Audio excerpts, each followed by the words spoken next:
Bernard-Henri Lévy, on peut peut-être rappeler les chiffres avec vous, les derniers chiffres d'abord. Bonsoir. Bonsoir. Regardons-les ensemble, ce sont les résultats cette fois définitifs. Il y a peu de changements, mais enfin il y a quand même quelques évolutions pour ne pas rester seulement sur les estimations précédentes. Le Rassemblement national à 33,15, le nouveau Front populaire à 27,99, 28, Ensemble 20,76, LR et DVD au-dessus de 10, et puis Divers gauche et les autres. Une première réaction d'abord, la vôtre Bernard-Henri Lévy, quand vous avez découvert l'ampleur de cette vague. On verra si elle est corrigée ou amplifiée, mais pour l'instant, l'ampleur de la vague RN. Ça m'a stupéfait, mais en même temps, on la sentait venir et ça m'a horrifié que ce grand pays, que le pays de Voltaire, de Victor Hugo, de Jean-Paul Sartre, en soit à voter pour un tiers pour ce parti anti-républicain, factieux, extrémiste qu'est le Rassemblement national. Il y a là quelque chose d'extrêmement triste. Est-ce que c'est une rupture selon vous? Est-ce que dans l'histoire française, c'est une rupture? Oui, c'est l'amplification d'une tendance de fond qui existe là dans notre histoire depuis toujours. C'est la vieille droite barésienne, puis maurassienne, puis pétainiste, puis Algérie française et OAS. Cette vieille droite qui se métamorphose et dont le dernier avatar, c'est cette figure de monsieur, cette figure ripollinée, dédiabolisée, comme ils disent, de monsieur Bardella. Donc c'est pas une rupture, c'est une continuité disruptive, désormais disruptive. Cette carte, votre réaction, pour ainsi dire, immédiate, tripale devant cette carte, la France a changé de visage. Que ça plaise ou non, qu'on s'en réjouisse ou qu'on le déplore. Ça, c'est la France d'aujourd'hui. Oui. Ma réaction de tripes, de cœur et d'intelligence, c'est un grand chagrin. Je crois que la France est en train de se donner là à de mauvais bergers, à des flûtistes qui la conduisent à l'abîme. Je pense que ce soit du point de vue du droit, que ce soit du point de vue de notre histoire, que ce soit du point de vue du pouvoir d'achat et de la situation des plus précaires, ce choix-là est un choix terrifiant et s'il est vraiment pris, dont la France ne se remettra pas si facilement. Le RN est fort aussi des divisions de ses adversaires. On les a constatées là maintenant dans l'émission qui vient d'évoluer.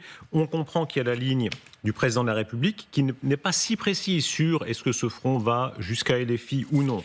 Il y a la ligne de Gabriel Attal qui l'a exprimé tout à l'heure en direct sur TF1. Et il y a troisième ligne, celle d'Édouard Philippe qui dit ni LFI ni RN. Qui a raison ? Attendez, le Rassemblement national, il n'est pas fort des divisions, il est fort de l'adhésion de ceux qui votent pour lui. Il faut arrêter de prendre les électeurs pour des enfants. Non, il y a là un vote d'adhésion très, très profond. Il n'y a pas tellement de responsables que ça à désigner ou à culpabiliser. Il y a, comme à certains moments de l'histoire de France, un choix collectif qui est un choix terrible parce qu'il est suicidaire pour le pays et dont la responsabilité incombe à ceux qui le font. Après, les trois lignes que vous venez de désigner, vous savez, nous, ça nous passionne et on voit les nuances. C'est pas non plus des Rubicons entre toutes ces lignes. C'est un problème. Les trois que vous avez mentionnés disent tous qu'il faut tout faire pour que le RN n'ait pas de majorité absolue. Pas tout à fait, Bernard Lévy, je me permets, non. On entend Édouard Philippe et on entend Bruno Le Maire mettant en quelque sorte une forme de dos à dos en disant ni RN ni LFI. Oui. Quelle est votre ligne à vous ? Ma ligne à moi, c'est qu'il faut tout faire pour que le RN n'ait pas le pouvoir, que cette bande d'incompétents et de fanatiques que sont derrière leur visage apaisé les gens du RN, tout faire pour qu'il n'ait pas le gouvernail. Alors après, il y a du côté, il y a à l'intérieur de cette alliance, elle aussi folle, mais ça c'est du passé, que fut le nouveau Front populaire, il y a quelques personnages qui sont eux aussi des gens terribles. Certains d'entre eux, d'ailleurs, la plupart, ont été élus au premier tour, je vous signale. Des gens comme Madame Obono, comme Monsieur Caron et quelques autres ont été, hélas, élus au premier tour. Ce qui montre qu'ils ont un soutien populaire. Mais l'extrémisme, le fascisme en France, qu'il soit brun ou qu'il soit rouge, a eu quelquefois un soutien populaire. Ça, je suis bien d'accord. Je suis sûr qu'il y a un soutien populaire pour les propos de M. David Guiraud, député insoumis, biberonné aux vidéos d'Alain Soral et au spectacle de Dieudonné, et passé soi-disant à l'extrême gauche. Bien sûr qu'il y a un public pour ça. Ça veut dire, pour être très précis, que vous seriez de ceux disant on vote toujours contre le Rassemblement national, mais dans certains cas aussi contre les filles, c'est ça ? Moi, à titre personnel, j'ai la chance de ne pas être un responsable politique. Je suis un citoyen comme un autre et je suis un écrivain. Il y a des sortants à LFI pour lesquels je ne pourrais pas voter. Voilà, je ne pourrais pas voter pour Madame Panot, par exemple, hein, malgré son immense expérience parlementaire supérieure à celle de Léon Blum. Je ne pourrais pas voter pour cette dame. Je ne pourrais pas voter j'aurais pas pu voter aux européennes pour quelqu'un qui a véhiculé, comme Madame Hassan, la fake news selon laquelle Israël dressait des chiens pour violer les Palestiniens. Et c'est vrai qu'il y a des limites, mais enfin... Ce cas-là, c'est-à-dire des LFI en deuxième position avec un centriste derrière, il y a 5, 6, 10 cas peut-être, mais ce n'est pas la majorité des cas. Bernard Lévy, est-ce que toutes ces hésitations, parce que quand même on vous entend, on voit, pardon, je dis ça sans nuance négative, mais il y a une forme de difficulté, et vous n'êtes pas le seul. Beaucoup dans la majorité, beaucoup à gauche, ont ce type d'hésitation. Où s'arrête exactement ce qu'ils nomment le Front républicain ? Est-ce que ça ne montre pas que le RN d'aujourd'hui ne fait plus aussi peur, qu'on le veuille ou non, que le FN il y a 20 ans ? Je crois que si, enfin, moi en tout cas, il me fait encore plus peur aujourd'hui qu'il y a 20 ans. Pourquoi ?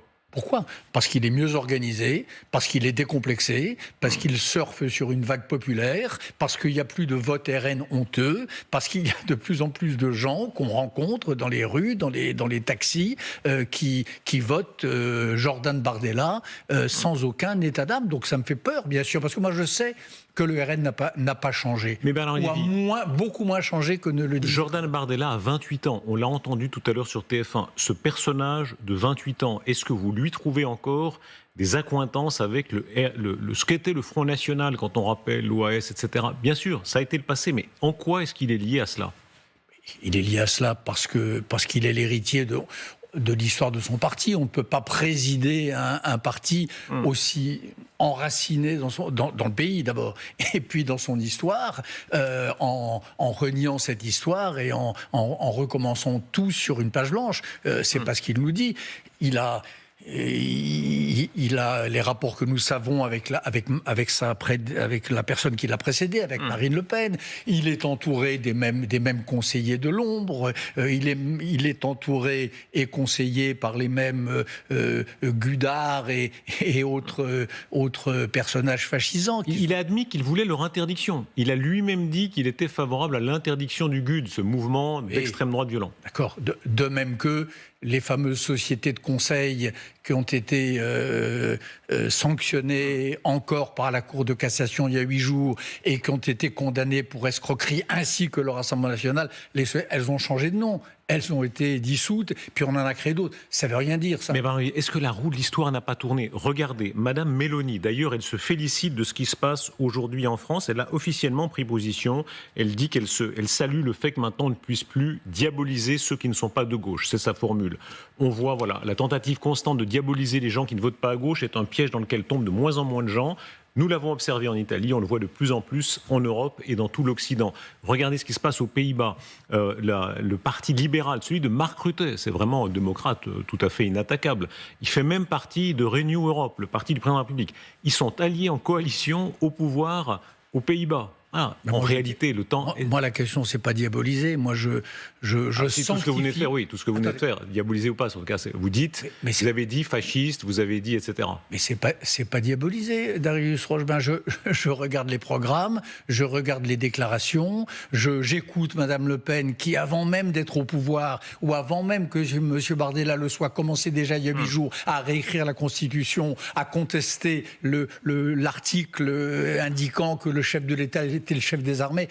Voyons, vous ne sentez pas cette espèce d'impatience presque... Enfin, très brutale et presque factieuse de ces gens-là. L'histoire des binationaux, selon vous, c'était révélateur de cela ? C'était révélateur, oui, comme les peut-être un lapsus, quelque chose qui est... Enfin, c'est très profondément ancré dans leur programme. Je ne suis pas sûr qu'ils aient été si heureux que cela de voir d'un seul coup cette dispute devenir centrale dans la campagne. Mais bien sûr que c'est révélateur. C'est la pointe émergée de l'iceberg de cette différenciation entre les Français, etc. Et c'est en soi extrêmement grave. Vous savez, les binationaux, ça veut dire Madame Najat Vallaud-Belkacem, et puis ça veut dire des tas d'autres gens. Ça veut dire, par exemple, les franco-israéliens.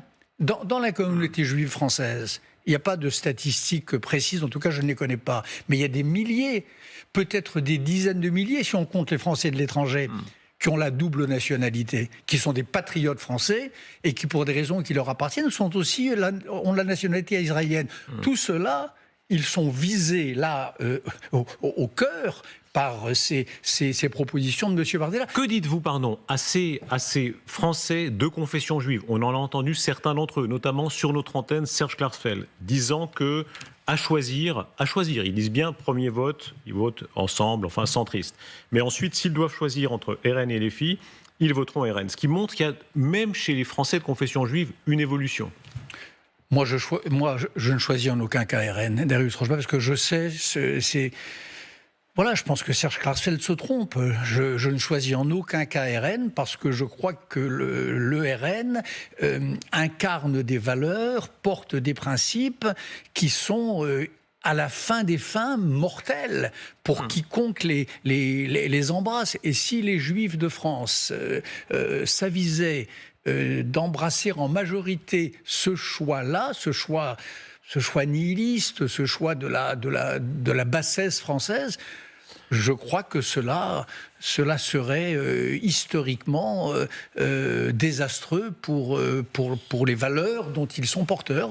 Je suis en désaccord total avec ça. La roue de l'histoire. Nous serons dans quelques mois, 80 ans après la libération, la droite nationaliste, elle a été évidemment complètement corrompue par Vichy. Elle n'était pas la seule. Il y avait beaucoup de gens de gauche, de centre, il y avait tout le monde, beaucoup de gens à Vichy. Mais enfin, elle a été vraiment corrompue.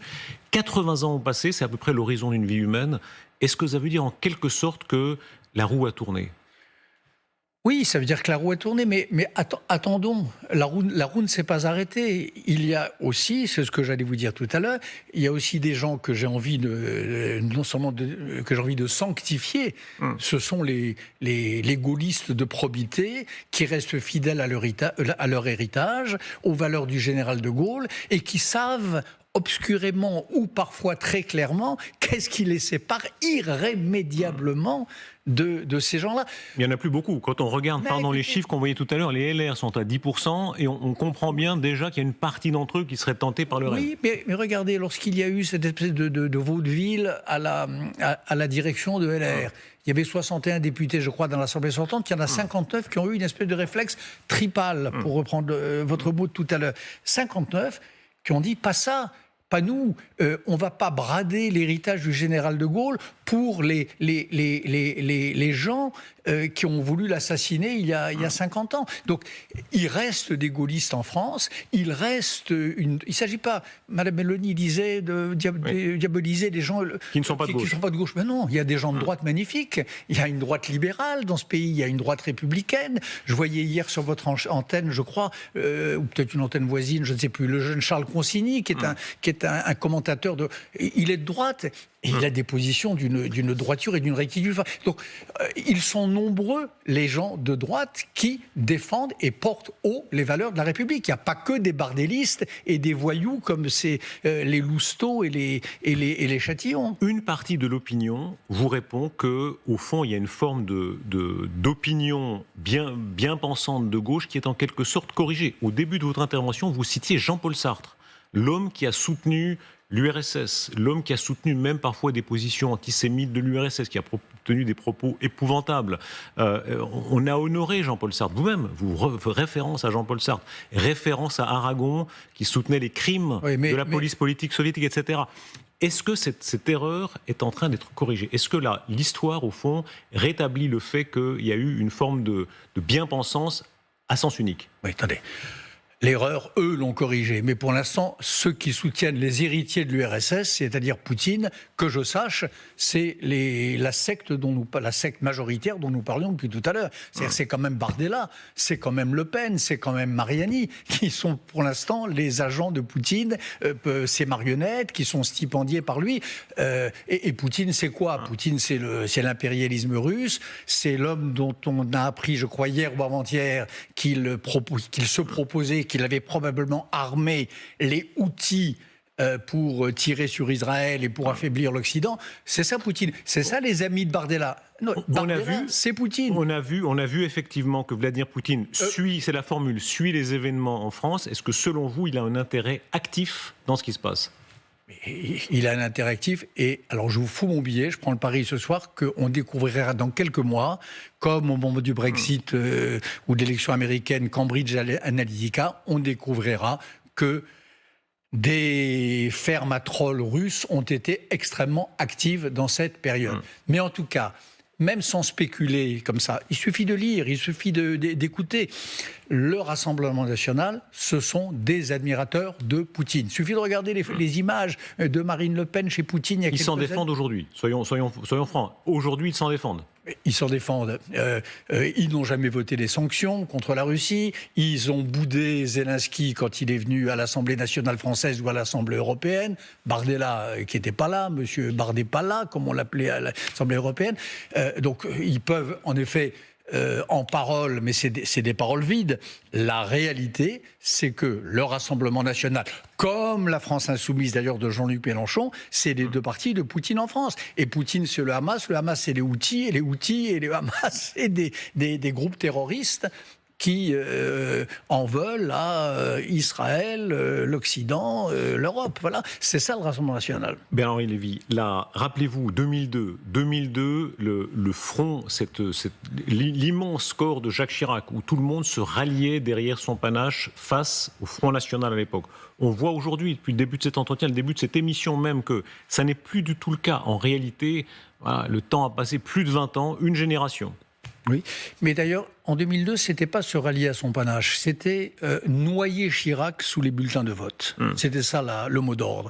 Et je faisais partie de ceux qui avaient lancé un peu ce ton-là. Il s'agissait que Chirac recueille tant de voix qu'il ne puisse pas se les attribuer et qu'il comprenne bien que c'était un vote anti-Le Pen. Là, c'est pareil. C'est ce qu'a dit, je crois, Raphaël Glucksmann avant-hier.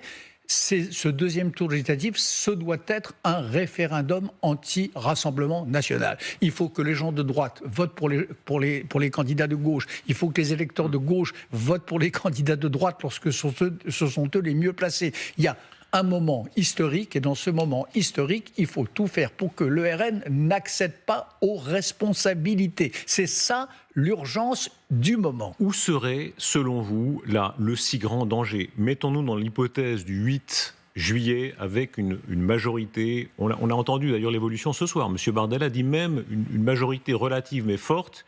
Il accepte peut-être d'aller à Matignon. Bien sûr qu'il acceptera, mais attendez. Bien sûr, voilà, tout le monde l'a compris. Eux sont peut-être des enfants, mais pas, tout le monde l'a compris. Mais pas vous. Effectivement. Voilà. Et alors, qu'est-ce qui serait si catastrophique dans la France, dans les semaines, dans les mois qui viennent, qui fait que vous êtes aussi déterminé? L'application de leur programme, qui coûtera à la France les gilets jaunes, plus le Covid, plus je ne sais pas quelle crise. Ce serait un choc terrible pour l'économie française. Et pardon, mais l'économie, c'est pas un gros mot. L'économie, c'est ce qui fait que vivent et que survivent les femmes et les hommes de ce pays, que leur pouvoir d'achat monte, que le chômage se réduit, etc. On peut penser ce qu'on veut de Macron, Attal et tout ça, mais j'entendais Attal tout à l'heure sur TF1, il a raison. Le chômage a baissé dans ces dernières années, plus que depuis 10 ou 15 ans. Donc ça, c'est fini, déjà. Et puis il n'y a pas que ça, il y a des vieilles traditions françaises qui datent de 1000 ans, le droit du sol, des choses comme ça, le droit d'asile qui seront fortement entamés. Un mot sur la personne de Jean-Luc Mélenchon. On voit que dans ce front uni, qu'on l'aime ou qu'on ne l'aime pas. Certains disent au contraire, lui au moins, il a réussi à trouver la voie. Il est un phénomène, un très grand phénomène populaire. Cette image où il est apparu à côté de Rima Hassan, qui fait que beaucoup de gens disent il est un handicap de cette union. Qu'est-ce que vous en pensez ? Écoutez, pour moi, c'est pas un très grand phénomène. Cette image est insupportable pour un homme de gauche et pour quelqu'un, ce qui n'est pas mon cas, qui a cru à cette alliance contre nature du nouveau Front populaire.